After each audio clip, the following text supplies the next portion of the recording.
नमस्कार मित्रमंडळी, आपल्या अविरत या चॅनेलवर तुमचे स्वागत आहे। आपण देवीच्या 3.5 शक्तिपीठांविषयी माहिती पाहत आहोत। मागील व्हिडिओमध्ये आपण कोल्हापूरची महालक्ष्मी या शक्तिपीठाविषयी माहिती ऐकली, तर आज आपण तुळजापूरची भवानी या शक्तिपीठाविषयी माहिती ऐकूया। प्राचीन काळापासून शक्तीच्या उपासनेला खूप महत्त्व दिले गेले आहे। शक्तीची उपासना मानवाला प्रेरणादायी ठरते। आदिशक्तिपीठांचा महाराष्ट्रापुरता विचार केल्यास देवीची 3.5 शक्तिपीठे आहेत। त्यातील आता आपण तुळजाभवानी मातेचे माहिती पाहणार आहोत। तुळजाभवानी माता। तुळजापूरची तुळजाभवानी माता हे एक शक्तिपीठ असून नवरात्रात 9 दिवस प्रत्येक दिवशी वाढणाऱ्या माळेने भाविकांच्या श्रद्धेस आराधनेची भरती येते। नवरात्राच्या 9 माळा असल्या तरीही तुळजाभवानीचा उत्सव तसा 21 दिवसांचा असतो। तुळजाभवानी उस्मानाबाद जिल्ह्यात असलेले हे देवालय सोलापूर पासून प्रवासाच्या दृष्टीने जवळ आहे। देवीचे मंदिर बालाघाटातील एका डोंगर माथ्यावर असल्याने अगदी जवळ गेल्याखेरीज या मंदिराचा कळस दिसत नाही। मातेच्या मंदिरात घटस्थापना अश्विन शुद्ध प्रतिपदेस होत असली तरीही तत्पूर्वी देवीचे धार्मिक उत्सव भाद्रपद वद्य नवमीस सायंकाळपासून सुरू होतात। देवीची प्रत्यक्ष मूर्तीची शेजघरातील निद्रा वद्य नवमीस सायंकाळी सुरू होते। तुळजाभवानी मातेचे स्थान बालाघाट म्हणजेच यमुनाचलावर वसलेले आहे। संरक्षणासाठी दोन्हीकडे पारंपरिक वसाहत आहेत। संरक्षणाच्या दृष्टीने अत्यंत चांगली वसाहत लावून मंदिराची उभारणी केली आहे। तुळजाभवानी मातेचे मंदिर तसेच पूर्णतः खोलगड भागात असून सुरक्षेच्या भौगोलिक दृष्ट्या तुळजाभवानी मंदिरात जाण्यासाठी उताराच्या दृष्टीने जावे लागते। मंदिरात जाताना डावीकडे तीर्थकुंडे आहेत। 108 झऱ्यांचे उगमस्थान असणारे कल्लोळ तीर्थ तसेच अमृतकुंड म्हणजेच पूर्वीचे अंधार कुंड असे नाव प्रचलित होते। उजवीकडे गोमुख तीर्थकुंड आहे।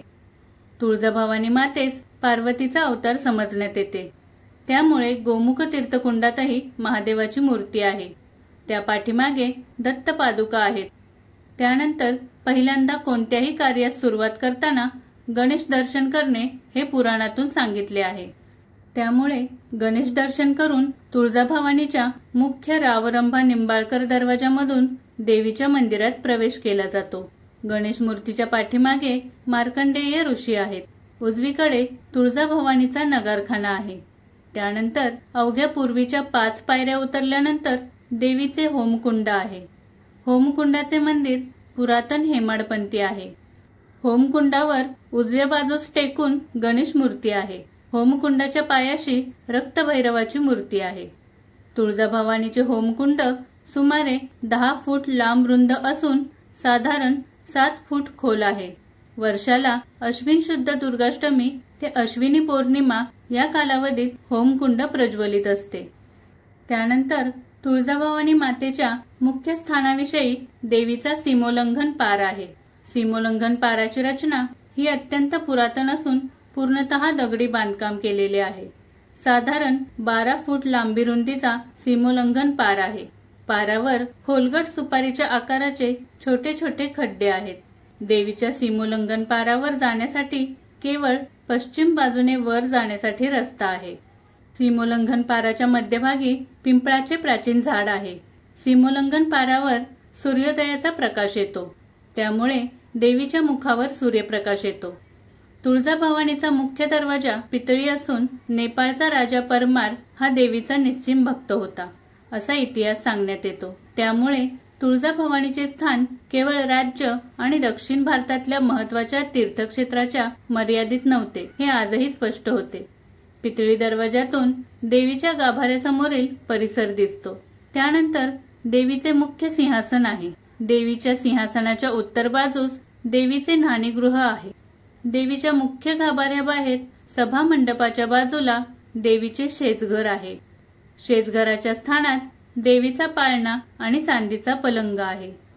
पलंगाची जागा तशी मर्यादित आहे, मात्र पलंगावर असणारी गादी भव्य दिव्य आहे। देवीसमोर भवानी शंकराची मूर्ती आहे।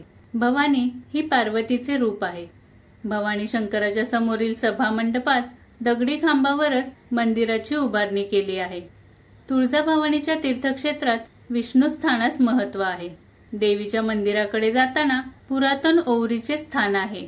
मंदिराप्रमाणेच खोल परिसर असून तेथेही तीर्थकुंड आहे। या ठिकाणी आजही रहिवासी आहेत। मंदिरात अश्विन शुद्ध प्रतिपदेस घटस्थापना देवीच्या सिंहाच्या सभामंडपामध्ये होते। त्या ठिकाणी ईशान्य दिशेला धान्याची पेरणी करण्यात येते। तेथे नंदादीप असतो। घटाचा मान घटे कुटुंबियांना आहे। घटे कुटुंबीय मूलतः मुरुम तालुका उमरगा येथील आहेत। त्यांचे वास्तव्य सोलापूर पुणे भागात आहे। घटस्थापना ते महानवमी या कालावधीत घटाची पूजा होते। देवीस दररोज 2 वेळा अभिषेक पूजा कायमस्वरूपी असतात। नवरात्रातही त्याच पद्धतीने पूजा चालू असतात। नवरात्रात प्रतिपदा ते अष्टमी कालावधीत रात्री छबिना निघतो। त्यानंतर प्रशाळ पूजा होते। त्यानंतर देवीस विड्याच्या पानाचे घट बांधण्यात येतात। नवमीला घटोस्थापन आणि अजावळी आजही होमकुंडावर देण्यात येतो। दशमीला देवीचे पहाटे सीमोल्लंघन होते। नगरचे भगत म्हणजे तेली कुटुंबीय पालखी घेऊन येतात। सुमारे 45 पिढ्यांपासून ही प्रथा चालू आहे असे सांगण्यात येते। भिगारच्या पलंगावर देवीची 5 दिवस निद्रा असते। सार्वत्रिक सीमोल्लंघनाच्या वेळी तुळजाभवानी निद्रेत असते। त्यानंतर अश्विनी पौर्णिमेला मोठी यात्रा होते। आजपर्यंतच्या ऐतिहासिक राजकर्त्यांनी तुळजापूरला अनेक दाने मातृत्व भावनेने दिली। त्यामध्ये छत्रपती शिवाजी महाराजांनी सोन्याची पुतळ्याची माळ, अहिल्याबाई होळकरांनी पाण्यासाठीची विहीर, हैदराबादच्या राव बहादूर संस्थानचे कार्य, कोल्हापूरच्या राजे छत्रपतींचे देवीसाठी दिलेली जमिनीची देणगी अशी अनेक नावे आहेत। तुळजापूरची तुळजाभवानी माता ही सौंदर्य वाहिनी आहे। भाळीगंध, त्यावर सुवर्ण अलंकाराने घातलेला चोप, गळ्यात वेगवेगळे दागदागिने यामुळे तुळजाभवानीचे रूप भाविकांना मोहून टाकते। तर मित्रमंडळींनो, आज आपण 3.5 शक्तिपीठांपैकी दुसरे शक्तिपीठ तुळजापूरची तुळजाभवानी माता याबद्दल माहिती पाहिली। तर पुढील व्हिडिओमध्ये आपण तिसऱ्या शक्तिपीठाबद्दल माहिती ऐकूया। ही माहिती तुम्हाला आवडली असेल तर कमेंट करून नक्की सांगा आणि आपल्या व्हिडिओला लाईक करून जास्तीत जास्त शेअर करा आणि आपल्या चॅनेलला सबस्क्राईब करून बेल आयकॉनला क्लिक करा। धन्यवाद।